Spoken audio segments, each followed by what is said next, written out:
Hello everyone, welcome to my channel let's learn literature. आज हम बात करेंगे अमेरिकन राइटर टोनी मॉरिसन की। टोनी मॉरिसन बहुत ही इम्पोर्टेंट अमेरिकन राइटर है, अफ्रीकन अमेरिकन बोला जाता है इनको।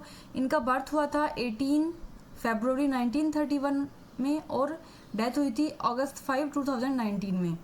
ये एडिटर भी थी, नॉवेलिस्ट भी थी और एजुकेटर भी थी। इन्होंने हार्वर्ड में पढ़ाया, टेक्सास यूनिवर्सिटी में पढ़ाया, येल में भी पढ़ाया, न्यूयॉर्क स्टेट यूनिवर्सिटी में भी पढ़ाया। तो ये बहुत ही अच्छी एजुकेटर थी। एडिटर भी थी। रैंडम हाउस करके एक इम्पोर्टेंट और फेमस पब्लिशिंग हाउस था, उसमें ये एडिटर भी थी और इनके नोवेल तो बहुत ही फेमस है। इनको नोबेल प्राइज़ मिला हुआ है 1993 में इनके लिटरेचर के वर्क के लिए। और जो फर्स्ट ब्लैक अमेरिकन वुमन थी जिनको नोबेल प्राइज़ मिला था। इनका जो वर्क था उसमें मेन थीम क्या थी? The experience of black Americans, particularly emphasising black women's experience in unjust society and search for cultural identity. तो जो स्लेवरी मेन था इनमें, और जो ब्लैक वुमन का एक्सपीरियंस था उस सोसाइटी में, अमेरिका में जहाँ पे, उसी को इन्होंने बताया गया है। In her writing she artfully used fantasy and mythical elements along with realistic depiction of racial, gender and class conflict. ये इनका मेन थीम था इनके वर्क्स में। इनको नोबेल प्राइज़ मिला। फर्स्ट वुमन थी ये, अफ्रीकन वुमन थी जिनको नोबेल प्राइज़ लिटरेचर में मिला था। इनको पुलित्ज़र प्राइज़ भी मिला हुआ है और अमेरिकन बुक अवार्ड 1988 में भी मिला हुआ है। इनका वर्क आया था 1987, बिलव्ड। ये बहुत ही फेमस है और बिलव्ड एक ट्रायोलॉजी है जिसमें ट्रायोलॉजी में एक पार्ट ये है बिलव्ड, और दूसरे हैं जैज और पैराडाइज। तो उसके लिए इनको पुलित्ज़र प्राइज़ मिला था। इनको जेफरसन लेक्चर, जो अमेरिकन गवर्नमेंट का हाईएस्ट ऑनर अचीवमेंट है ह्यूमैनिटी के लिए, जेफरसन लेक्चर, ये अवार्ड भी इनको मिला हुआ है। और जो प्रेसिडेंशियल मेडल ऑफ फ्रीडम है वो भी इनको मिला है, जो बराक ओबामा ने दिया था। प्रेसिडेंट बराक ओबामा ने दिया था इनको 2022 में प्रेसिडेंशियल मेडल ऑफ फ्रीडम। तो बहुत सारे अवार्ड्स इनको मिले हुए हैं। इन्होंने बैचलर की डिग्री ली थी हार्वर्ड यूनिवर्सिटी से और 1952 में, और मास्टर्स की डिग्री इन्होंने ली थी कॉर्नेल यूनिवर्सिटी से 1955 में। इसके बाद इन्होंने इन्होंने अपना नाम चेंज किया था, टोनी लगाया था। इन्होंने पढ़ाना शुरू किया था सबसे पहले टेक्सास साउथर्न यूनिवर्सिटी में 1955 में, फिर उसके बाद ये हार्वर्ड यूनिवर्सिटी में पढ़ाना शुरू किया। यहाँ पर ये अपने हस्बैंड से मिली थी जिनका नाम था, वो जमैका के एक आर्किटेक्ट थे, हैरोल्ड मॉरिसन। बाद में इनका डिवोर्स हो गया था। इनके दो बेटे हैं, हैरोल्ड फोर्ड मॉरिसन और स्लेड मॉरिसन। स्लेड मॉरिसन के साथ इन्होंने एक वर्क लिखना शुरू किया था, एक नोवेल जिसका नाम है होम। तो इसको जब ये लिख रहे थे तो बीच में ही इनकी डेथ हो गई थी, स्लेड मॉरिसन की। इनको कैंसर था, कैंसर की वजह से। तो बाद में इन्होंने, टोनी मॉरिसन ने इस वर्क को छोड़ दिया, लेकिन बाद में इनको लगा कि इनकी बेटे की ये इच्छा है कि ये इस वर्क को कंप्लीट करे, तो बाद में इन्होंने इस वर्क को कंप्लीट किया था। ये स्लेड मॉरिसन को डेडिकेटेड है इनका वर्क होम जो है। उसके बाद इन 1965 ये जो रैंडम हाउस है, बहुत ही बड़ा पब्लिशिंग हाउस था, इसमें इन्होंने काम करना शुरू किया था। और यहाँ पर इन्होंने मैन्युस्क्रिप्ट भेजी थी, जो इनका फर्स्ट वर्क था ब्लूएस्ट आई, उसके लिए। बाद में फिर इन्होंने इस पब्लिशिंग हाउस को छोड़ दिया, कम्प्लीटली डेडिकेट कर दिया था अपने आप को नोवेल लिखने के लिए। और जो रैंडम हाउस है, इनकी ये first black woman senior editor थी। इससे पहले कोई भी ब्लैक वुमन इस पब्लिशिंग हाउस की सीनियर एडिटर नहीं थी। कौन से डिपार्टमेंट में? फिक्शन डिपार्टमेंट में, इन 1967 में। वहाँ से आके इन्होंने, जब ये रैंडम हाउस इन्होंने छोड़ दिया था, तो स्टेट यूनिवर्सिटी ऑफ न्यूयॉर्क में पढ़ाना शुरू किया और लास्ट में प्रिंसटन यूनिवर्सिटी में अपने रिटायरमेंट तक 2006 तक इन्होंने वहाँ पर पढ़ाया था, प्रिंसटन यूनिवर्सिटी में।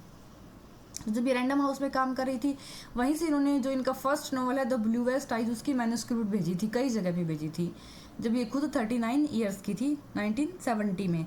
ब्लूएस्ट आई में क्या दिखाया गया है कि एक the story of a victimised young black girl whose obsession with her idea of white beauty drew her longing for blue eyes. इसमें एक ब्लैक लड़की होती है बेचारी, उसके साथ बहुत बुरा होता है और उसको ये लगता है कि जो एक्चुअल ब्यूटी है, वाइट ब्यूटी जो ब्लू आइज़ होती है, उसके लिए बहुत ही ऑब्सेस्ड है। उनको लगता है कि जिसके पास ब्लू आइज़ होती है उसकी लाइफ बहुत अच्छी होती है, अगर मेरे को भी ब्लू आइज़ मिल जाए तो मेरी लाइफ भी बहुत अच्छी हो जाएगी। और बहुत ही ख़राब लाइफ होती है इसकी, ब्लैक गर्ल होती है ये। और इसके फादर ने ही इसका रेप किया है और जिसकी वजह से ये प्रेग्नेंट हो गई है। बाद में इमेच्योर जो बेबी डिलीवर हुआ था उसकी डेथ भी हो गई। तो लास्ट तक ये ब्लू आई के चक्कर में पागल हो जाती है। उसके बाद इनका अगला वर्क आता है सेकंड नॉवल सुला। सुला में क्या दिखाया गया कि the friendship between two black woman was published in 1973 while she was teaching eight state university of New York. जब ये स्टेट यूनिवर्सिटी ऑफ न्यूयॉर्क में पढ़ा रही थी उस टाइम इनका वर्क आया था सुला।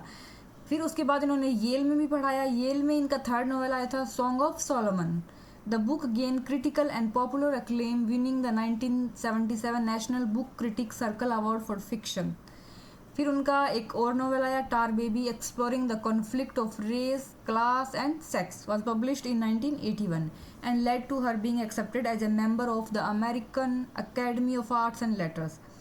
मॉरिसन का प्ले भी आया था ड्रीमिंग इमेट जिसका प्रीमियर हुआ था 1986 में। उसके बाद बात करते हैं हम इनकी the beloved trilogy. Beloved trilogy में जो फर्स्ट वर्क है 1987 में पब्लिश हुआ था बिलव्ड, और इसमें ये एक रियल लाइफ स्टोरी से इंस्पायर्ड है ये वर्क, और जिसकी ये स्टोरी है वो है मार्गरेट गार्नर। ये एक लेडी है, इसकी रियल स्टोरी थी, उसी से इंस्पायर होकर इन्होंने लिखा था। और ये जो मार्गरेट गार्नर है ये एक ब्लैक स्लेव थी। Remaining on the New York time best seller list for 25 weeks, मतलब 25 वीक्स तक ये बेस्ट सेलर रही थी बिलव्ड। और फिर उसको 1987 में इनको बाद में इसके लिए पुलित्जर प्राइज भी मिला था। और 1988 में इस पर मूवी बनाई गई थी, फिल्म बनाई गई थी, जिसमें स्टार कास्ट कौन थी? ओपरा विनफ्रे थी, जो बहुत ही फेमस पर्सनैलिटी है अमेरिका की, और डैनी ग्लोवर थे। इन्होंने इसमें वर्क किया है, काम किया है इस मूवी में। उसके बाद जो सेकंड बुक जो बिलव्ड ट्रायोलॉजी है उसकी सेकंड बुक है जैज, जो 1992 में आई थी, written in style imitating the rhythm of jazz music. Jazz depicts a love triangle during New York City's Harlem Renaissance. Harlem Renaissance इस पे हम एक सेपरेट वीडियो बनाएंगे और डिटेल में बात करेंगे इसके बारे में। Critical acclaim from Jazz resulted in Morrison becoming the first black American woman to be awarded the Nobel prize in literature. फिर इसके बाद इसकी जो ट्रायोलॉजी है उसका थर्ड बुक आई, फर्स्ट थी बिलव्ड, सेकंड थी जैज और थर्ड थी पैराडाइज। पैराडाइज क्या है? एक फिक्शनल टाउन है जिसमें सिर्फ ब्लैक लॉग्स ही है। सिटीजन कौन है उनके? ब्लैक, पूरी ब्लैक कम्युनिटी है। In her 1993 Nobel prize acceptance speech, जब ये इनको नोबेल प्राइज मिला था इन्होंने वो एक्सेप्ट किया था उसको, वहाँ पे स्पीच देना होता है। जब इन्होंने स्पीच दिया इन्होंने अपनी इंस्पिरेशन बताई कि इन्होंने लिखना क्यों शुरू किया। तो एक ओल्ड ब्लाइंड ब्लैक वुमन से ने क्वेश्चन किया था a group of black teenagers से कि is there no context of our lives, no song, no literature, no poem full of vitamins, no history connected to experience that you can pass along to help us start strong. कि हमारी कोई history नहीं है, हमारा कोई literature नहीं है, कोई फोक टेल्स नहीं है हमारे बारे में, कोई फोक लिटरेचर नहीं है हमारा, जो हम जनरेशन टू जनरेशन लोगों को पास कर सके, अपना एक्सपीरियंस बता सकें। मेनली स्लेव्स का, जो अफ्रीकन ब्लैक अफ्रीकन थे उनका एक्सपीरियंस बता सकें। तो यहीं से उनको लिखने की इंस्पिरेशन मिली थी। टोनी मॉरिसन की डेथ हो जाती है 88 एज में, complication of pneumonia at the Montefiore Medical Center in the Bronx, New York City on August 5, 2019। तो इनके इंपॉर्टेंट वर्क जैसे ब्लूएस्ट आइज है उसको भी हम डिटेल में करेंगे और बिलव्ड को भी डिटेल में करेंगे नेक्स्ट वीडियो में। Thank you for watching. अगर आपको वीडियो अच्छा लगे तो please like and subscribe the channel. Thank you.